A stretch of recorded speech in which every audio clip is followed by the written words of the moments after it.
మసాలా వడలు. నాకు మసాలా వడలు అంటే ఇష్టం. ఒకరోజు మా అమ్మ 6 మసాలా వడలు చేసింది. నేను మా అక్క తినడానికి కూర్చున్నాం. ఇంతలో ఎవరో తలుపు తాటారు.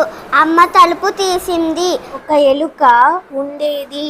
దానికి ఆకలయ్యింది. తిండి కోసం వెదకసాగింది. దానికొక పెన్సిలు దొరికింది. ఎలుక పెన్సిలును లాక్కొచ్చింది. ఒక ఊళ్ళో ఒక బీదవాడు ఉండేవాడు. ఒక రోజున వాడు చేపలు పట్టడానికి వెళ్ళాడు. ఓ చిన్న అందమైన చేప ఆ బీదవాడికి దొరికింది. పిల్లి పిల్లి ఎక్కడికి? ఎలుకల వేటకు వెళ్తున్నా. బల్లి బల్లి ఎక్కడికి? ఈగల వేటకు వెళ్తున్నా. దోమ దోమ ఎక్కడికి? మనుషుల వేటకు వెళ్తున్నా. ఒక పిల్లికి 3 పిల్లలు ఉండేవి. ఒకటి నల్లది, ఒకటి తెల్లది, ఒకటి గోధుమ రంగుది. ఒకరోజు వాటికి ఒక ఎలుక కనబడింది. ఒక ఏనుగు అడవికి వెళ్ళేది. దానికి తోడుగా ఒక మేక వచ్చేది. ఒక సింహం తన గుహ ముందు పడుకొని కలలు కంటూ నిద్రపోతుంది. అంతలో దానికి తన జూలుపై ఏదో ఉన్నట్లు అనిపించింది. పంజంతో దానిని పట్టుకొని చూసింది. అది ఒక ఎలుక.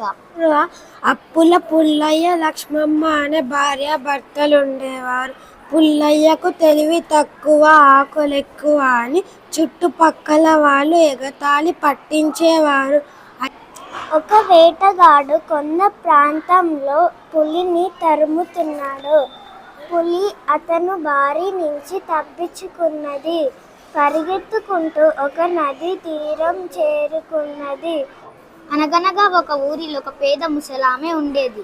ఆమె చాలా ముసలిది కావడం వలన ఆమె వల్ల ఎటువంటి ఉపయోగం లేదని భావించి ఆమెను ఇంటి నుండి తరిమేశారు.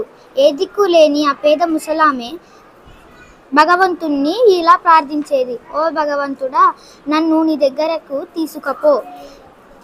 నాకు బ్రతకాలని లేదు. నా పిల్లలు కూడా నన్ను వదిలేశారు.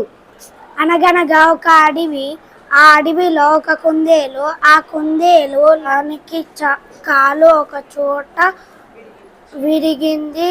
అనగనగా ఒక అడవిలో ఆ అడవిలో నారాయణని ఒక కుక్క ఉండేది.